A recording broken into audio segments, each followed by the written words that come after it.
Bonita Springs, situada no estado da Flórida, era reconhecida publicamente como um destino de enorme tranquilidade, onde a beleza natural predominava e as famílias se estabeleciam em busca de segurança e bem-estar. Foi nesse ambiente sereno que a doutora Teresa Sivers, aos 46 anos de idade, consolidou sua existência em uma estrutura que muitos vizinhos e conhecidos definiam como a vida ideal. Teresa não exercia apenas a medicina de forma rotineira. Ela se destacava como uma mulher vibrante, dotada de grande inteligência e uma dedicação profunda ao seu ofício. Ela era a proprietária e operadora do centro médico Restorative Health and Healing, localizado em Estero, na Flórida. Sua metodologia de trabalho seguia uma linha holística e sua personalidade era descrita como extremamente acolhedora, o que a transformou em uma figura querida e respeitada por toda a comunidade local.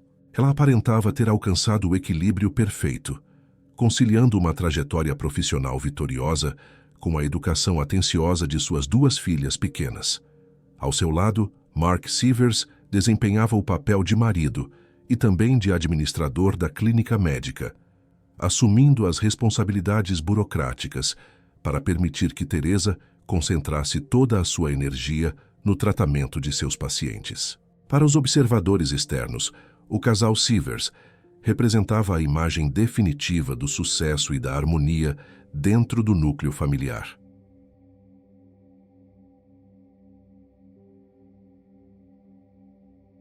No final do mês de junho do ano de 2015, a rotina da família foi interrompida por uma viagem ao estado de Connecticut, onde participariam de um casamento e visitariam parentes próximos. Esse período era visto como um descanso necessário e um momento de celebração em meio ao cotidiano exaustivo da clínica. Contudo, a enorme responsabilidade profissional e a agenda repleta de pacientes que dependiam de seus cuidados holísticos fizeram com que Teresa tomasse a decisão de encurtar sua estadia fora da Flórida. Enquanto Mark Sivers e as filhas permaneceram em Connecticut para aproveitar o restante das férias, Teresa embarcou sozinha em um voo de retorno, com o objetivo claro de retomar seus atendimentos médicos já na manhã seguinte. Na noite de domingo, dia 28 de junho de 2015, a doutora aterrissou no Aeroporto Internacional do Sudoeste da Flórida, exatamente às 21h30. Para completar o trajeto até sua residência, ela utilizou um serviço de transporte por aplicativo, desembarcando em sua casa por volta das 22h19. Registros de câmeras de segurança de uma residência vizinha captaram as imagens de Teresa entrando em seu lar carregando malas, sem que houvesse qualquer indício de que aquele seria o último registro visual de sua vida. A tragédia começou a ser desvendada na manhã seguinte, segunda-feira, dia 29 de junho de 2015, quando Teresa não se apresentou na clínica para iniciar o trabalho no horário de costume. Os funcionários do centro médico ficaram imediatamente em estado de alerta, pois tal ausência era um comportamento totalmente atípico para uma profissional conhecida por sua pontualidade e compromisso. Após diversas tentativas de contato telefônico que não obtiveram resposta, a equipe decidiu ligar para Mark Sivers, em Connecticut. Mark manifestou preocupação imediata e solicitou a um amigo íntimo da família e vizinho, o Dr. Mark Petrites, que fosse até o imóvel para conferir se Teresa estava bem ou se havia ocorrido algum problema técnico com seu despertador. Por volta das 9h da manhã, o Dr. Petrites chegou à casa dos Sivers e notou um silêncio perturbador. Ao conseguir entrar no local, ele se deparou com uma cena impactante. Teresa Sivers estava caída no chão da cozinha, rodeada por uma quantidade massiva de sangue. O Dr. Petrites acionou o serviço de emergência de forma desesperada, mas os paramédicos constataram que já era tarde demais para qualquer intervenção. O corpo da médica exibia marcas de ferimentos brutais, e a rigidez cadavérica, ou rigor mortis, já estava presente, o que permitia concluir que a morte havia ocorrido muitas horas antes da descoberta. Com a chegada da polícia ao local do crime, a extrema violência do ataque tornou-se evidente para as autoridades. Teresa Sivers havia sido assassinada com golpes de martelo na região da cabeça, e os peritos localizaram o martelo ensanguentado jogado perto do corpo, confirmando o uso dessa ferramenta como arma para causar traumas cranianos fatais e devastadores. Embora a cena apresentasse uma agressividade extrema, os detetives notaram algo intrigante. Não havia marcas de arrombamento ou entradas forçadas em nenhuma das portas ou janelas da casa. Apesar de o sistema de alarme estar desativado e de alguns pertences estarem fora de seus lugares habituais, sugerindo que gavetas tivessem sido reviradas, a inexistência de entrada forçada levantou a suspeita de que o agressor possuía uma chave ou era alguém conhecido pela vítima. Inicialmente, os policiais de Bonita Springs trabalharam com a possibilidade de um latrocínio, um assalto que teria terminado em morte. No entanto, a ferocidade demonstrada no ataque indicava um caráter muito pessoal para ser apenas um roubo aleatório. Mark Sivers, ainda em Connecticut, foi comunicado sobre o falecimento de sua esposa e pareceu sucumbir a um estado de choque profundo, recebendo apoio de seus familiares enquanto planejava sua volta urgente para a Flórida. Nos primeiros momentos, ele foi tratado apenas como o marido em luto e apresentava um álibi considerado sólido, pois estava localizado a centenas de quilômetros de distância no instante do assassinato, cercado por testemunhas e na companhia de suas filhas. Mesmo assim, seguindo o protocolo de investigações de homicídios domésticos, os detetives passaram a observar discretamente o comportamento e o círculo íntimo de amizades de Mark Sivers. A investigação sobre a morte da doutora Teresa Sivers ganhou um novo fôlego quando os detetives começaram a analisar minuciosamente as imagens das câmeras de segurança da vizinhança e os registros de localização da área. Testemunhas relataram ter visto um veículo Chevy Cruze de cor azul, um carro de aluguel circulando de forma suspeita perto da casa dos Sivers nos dias que antecederam o crime.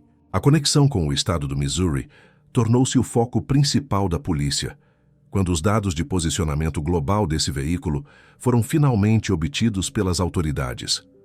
O automóvel havia sido alugado no Missouri e dirigido por mais de 1.600 quilômetros até a Flórida, chegando a Bonita Springs, exatamente no período em que Teresa foi morta. Embora a memória do aparelho tivesse sido propositalmente apagada em uma tentativa de ocultar o trajeto, técnicos forenses conseguiram recuperar os dados que mostravam uma rota detalhada saindo do Missouri, diretamente para o destino final na Flórida. O rastreador mostrou que o veículo esteve em uma loja da rede Walmart local, onde 2 homens foram filmados comprando suprimentos que incluíam toalhas, sapatos de banho e, de maneira crucial, produtos de limpeza. Imagens de segurança capturadas na manhã de domingo, dia 28 de junho de 2015, poucas horas antes do assassinato, revelaram que os indivíduos utilizaram uma nota de $100 para adquirir um kit completo destinado à execução e posterior limpeza da cena do crime. Entre os itens comprados estavam sacos de lixo, com capacidade de 114 litros, lenços umedecidos, toalhas pretas, um kit para abrir fechaduras, sapatos pretos e calçados de borracha específicos para uso na água. Além disso, a lista de compras incluía uma mochila preta, uma camiseta vermelha da marca Budweiser e uma caixa térmica para bebidas. O uso de dinheiro em espécie foi identificado pelos investigadores como uma tentativa clara de não deixar registros bancários que pudessem ligar a dupla à aquisição desses suprimentos. A identificação desses homens trouxe à tona conexões pessoais inesperadas, que mudaram o rumo do caso. Um dos indivíduos foi identificado como Curtis Wayne Wright, um amigo de infância de Mark Sivers, que guardava uma semelhança física impressionante com o marido da vítima, a ponto de serem frequentemente confundidos por outras pessoas. O segundo homem, de porte físico grande e tatuado, era Jimmy Ray Rogers, um conhecido de Wright com um histórico criminal violento que elevou imediatamente o nível de periculosidade da investigação. A peça fundamental para desmascarar Curtis Wainwright veio de uma informação externa, vinda do estado de Illinois em agosto de 2025. Uma mulher chamada Rose relatou às autoridades uma conversa em que descobriu que Wright havia viajado para a Flórida durante o mesmo final de semana do crime, sob o pretexto de ajudar alguém com um problema técnico. O detalhe que chamou a atenção de Rose foi o fato de Wright ter deixado seu telefone celular pessoal para trás, tornando impossível qualquer contato com ele naquele período. Embora Wright tenha negado seu envolvimento inicial, alegando que passou o final de semana inteiro no Missouri, seu álibi foi desmantelado, não apenas pelos dados recuperados do GPS, mas também por rastros digitais deixados pelo caminho. Ele deixou evidências ao escrever avaliações para restaurantes que visitou durante o trajeto de 1.700 quilômetros, confirmando sua presença na estrada em direção à Flórida. A reconstrução dos passos revelou um planejamento meticuloso e frio. Os homens alugaram também um veículo Hyundai Elantra, de cor branca, para evitar o uso de carros próprios e dificultar a detecção pelas autoridades. Enquanto os detetives cruzavam essas informações, a fachada de vida perfeita de Mark Sievers começava a apresentar rachaduras profundas e irreversíveis. Descobriu-se que o casamento dos Sievers não era tão harmonioso quanto parecia, com discussões frequentes sobre dinheiro e rumores de infidelidade de ambos os lados. Mark Sievers estava sob enorme pressão financeira, enfrentando dificuldades fiscais graves e dívidas pendentes relacionadas à administração da clínica. Especificamente, o casal possuía uma dívida fiscal federal de mais de $32 mil, com a Receita Federal dos Estados Unidos, o que gerava um estresse constante. No entanto, o incentivo financeiro para a realização de um crime tornou-se evidente quando os investigadores analisaram as apólices de seguro de vida em nome de Teresa. A médica possuía 5 apólices, que somadas totalizavam o valor impressionante de $4.4 mil. Esse montante astronômico forneceu aos investigadores um motivo clássico, baseado em ganância financeira pura, misturado a um desejo de controle total sobre o patrimônio e a vida da esposa. A investigação revelou ainda que o receio de Mark Sievers não se limitava apenas às questões finanças. Ele temia profundamente que Teresa estivesse planejando pedir o divórcio, o que resultaria na perda imediata de seu acesso ao dinheiro dela e em uma batalha legal desgastante pela custódia das 2 filhas, Josephine e Carmela. Mark acreditava piamente que não teria as condições financeiras necessárias para vencer tal disputa judicial contra a esposa.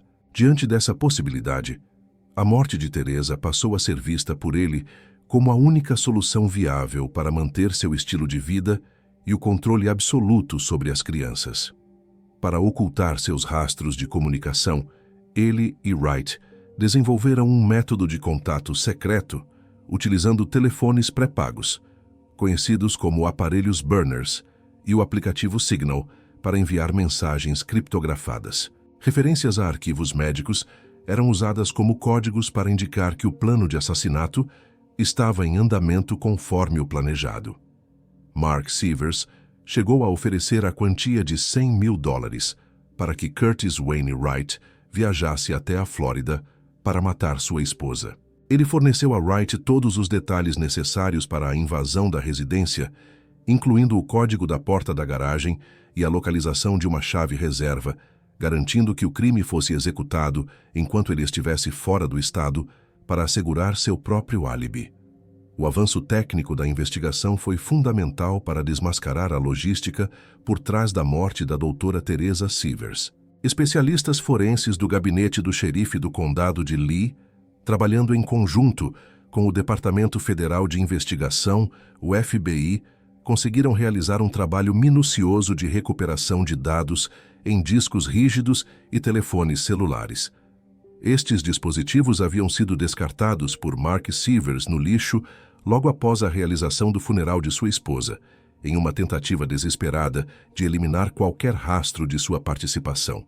No entanto, a perícia tecnológica conseguiu extrair informações de aparelhos que Mark acreditava estarem completamente destruídos. Entre as descobertas mais reveladoras estavam diários digitais nos quais o marido escrevia abertamente sobre o profundo ressentimento que nutria em relação a Teresa. Nesses registros, descritos pelas autoridades como um manifesto pessoal, ficava evidente sua infelicidade crônica no casamento e seu interesse por outras mulheres, fornecendo uma visão clara de sua psicologia perturbada enquanto ele ainda mantinha uma imagem pública de marido dedicado e enlutado. Um ponto crucial do planejamento foi a desativação do sistema de segurança da empresa ADT.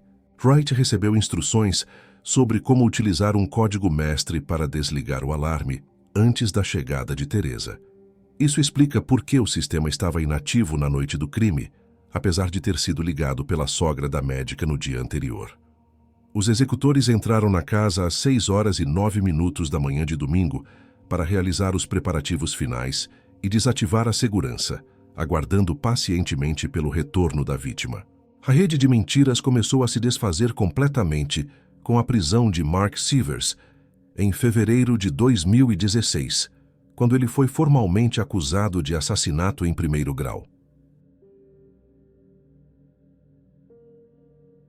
O momento decisivo do processo judicial ocorreu quando Curtis Wainwright Jr., amigo de infância de Mark, decidiu colaborar com as autoridades. Wright aceitou um acordo judicial onde se declarou culpado de assassinato em segundo grau, aceitando uma condenação de 25 anos de prisão. Em troca dessa redução em sua sentença, ele se comprometeu a fornecer assistência total aos promotores, atuando como um roteiro detalhado para todos os eventos que culminaram na morte de Teresa. Sem essa confissão e cooperação, os investigadores admitiram que talvez não houvesse evidências suficientes para sustentar as acusações contra Mark. Wright revelou detalhes de uma conversa ocorrida meses antes do crime, durante o seu próprio casamento no estado do Missouri. Naquela ocasião, Mark confessou seus problemas conjugais e o medo paralisante de perder a guarda das filhas e o acesso ao patrimônio da família. Segundo o depoimento de Wright, Mark concluiu de forma fria que a morte de Teresa era a única solução viável para garantir a manutenção de seu estilo de vida e o controle total sobre as crianças. A oferta financeira feita por Mark para a execução do plano foi de $100 mil, valor prometido a Wright para que ele viajasse até a Flórida e cometesse o crime. Wright, por sua vez, recrutou Jimmy Ray Rogers para auxiliá-lo na tarefa, dizendo inicialmente que faria um trabalho técnico para um amigo. O planejamento incluiu até a escolha deliberada da arma. Os martelos foram selecionados por serem silenciosos e fáceis de descartar, evitando o barulho de disparos que poderia alertar a vizinhança.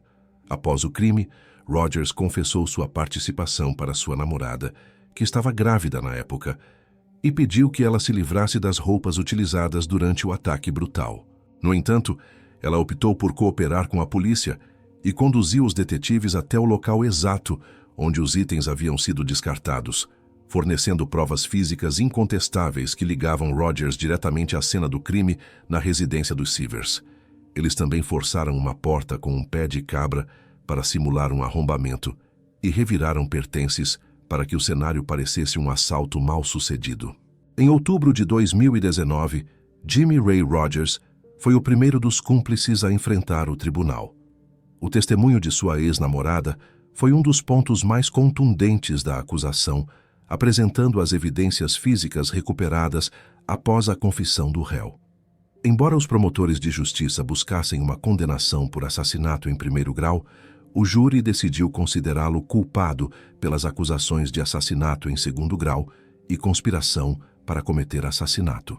Como resultado desse veredito, Jimmy Ray Rogers foi sentenciado à prisão perpétua sem qualquer possibilidade de liberdade condicional. Atualmente, ele cumpre sua pena em uma unidade prisional estadual dentro da Flórida.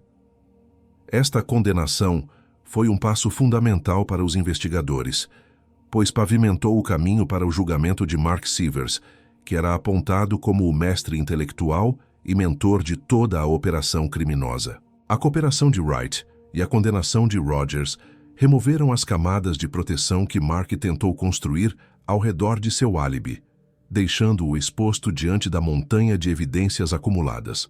O julgamento de Mark Sievers ocorreu em dezembro de 2019, representando o ponto culminante de uma exaustiva busca por justiça que mobilizou toda a comunidade de Bonita Springs e os investigadores do condado de Lee. Durante as sessões no tribunal, a peça central da acusação foi o depoimento detalhado de Curtis Wayne Wright Jr., tendo aceitado um acordo judicial que previa 25 anos de prisão em troca de sua total cooperação com as autoridades. Wright subiu ao estande de testemunhas para relatar como seu melhor amigo de infância o convenceu a assassinar a própria esposa. O seu testemunho foi descrito como um mapa rodoviário dos eventos, expondo cada etapa do planejamento meticuloso, desde as conversas iniciais ocorridas no Missouri até o momento fatídico em que ele e Jimmy Ray Rogers entraram na residência dos Sievers. A equipe de defesa de Mark tentou construir uma narrativa alternativa, alegando que Wright e Rogers haviam agido por conta própria, sem a orientação ou o conhecimento do marido da vítima. No entanto, a vasta quantidade de evidências digitais e o rastro detalhado de posicionamento global do veículo alugado tornaram essa tese impossível de ser sustentada perante o júri. Em dezembro de 2019, após uma deliberação intensa, o júri considerou Mark Sievers culpado de assassinato em primeiro grau e também de conspiração para cometer assassinato. A fase de sentença foi marcada por uma carga emocional profunda e devastadora para todos os presentes. Marianne Groves, a mãe de Teresa, enfrentou o genro diretamente no tribunal e proferiu palavras duras, descrevendo Mark como um narcisista e um sociopata que não possuía qualquer tipo de consciência. Ela revelou que, embora anteriormente não acreditasse na aplicação da pena de morte, as ações de Mark e a crueldade extrema com que ele planejou a morte da filha a fizeram mudar de ideia completamente.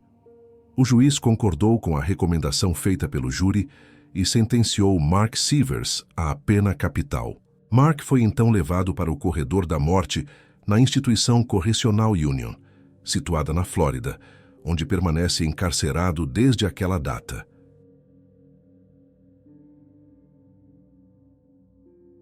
Mesmo após essa condenação definitiva, o caso continuou a gerar novos e significativos desdobramentos legais nos anos seguintes. Em outubro de 2025, ocorreram audiências de instrução como parte integrante dos recursos apresentados pela defesa de Mark Sievers contra a sua sentença. Um evento totalmente inesperado durante essas sessões foi o depoimento de Jimmy Ray Rogers, no qual ele afirmou que Mark não teve qualquer envolvimento no crime e que ele e Curtis Wright teriam planejado e executado a ação sozinhos. Todavia, os promotores de justiça rejeitaram firmemente essa nova versão dos fatos, apontando que tal declaração contradizia frontalmente todas as evidências físicas e testemunhais apresentadas e validadas no julgamento original. Atualmente, Mark Sievers alega, através de seus novos representantes jurídicos, que seus advogados originais foram ineficazes em sua estratégia de defesa técnica. No início do ano de 2026, esse complexo processo de apelação ainda se encontra em andamento, sem que uma decisão final tenha sido tomada sobre a manutenção ou a possível anulação de sua sentença de morte. Enquanto isso, a Justiça da Flórida segue processando os infindáveis recursos típicos de casos que envolvem a pena capital, garantindo que cada aspecto da defesa de Mark seja revisado minuciosamente, conforme exige a legislação estadual. O destino das filhas do casal, conhecidas carinhosamente como Josie e Carrie, tornou-se a principal preocupação da família de Teresa após as condenações. Durante o curso do processo legal, a guarda temporária das meninas foi concedida à avó materna, Marianne Groves. Eventualmente, as jovens mudaram-se de forma permanente para o estado de Connecticut, passando a viver na mesma região onde a mãe, Teresa Sievers, cresceu. Lá elas foram criadas em um ambiente seguro e cercado pelo amor da família extensa, que tomou medidas rigorosas para manter as jovens fora do olhar do público, permitindo que crescessem com a maior normalidade possível diante de tamanha tragédia. Em 2026, agora em seus finais de adolescência e início da fase adulta, as filhas continuam a residir em Connecticut e os registros indicam que elas não participaram de audiências recentes para priorizar sua saúde emocional. Mark continua a declarar que suas filhas são a sua única razão para viver, embora não se saiba publicamente qual o nível real de contato que elas mantêm com ele no corredor da morte.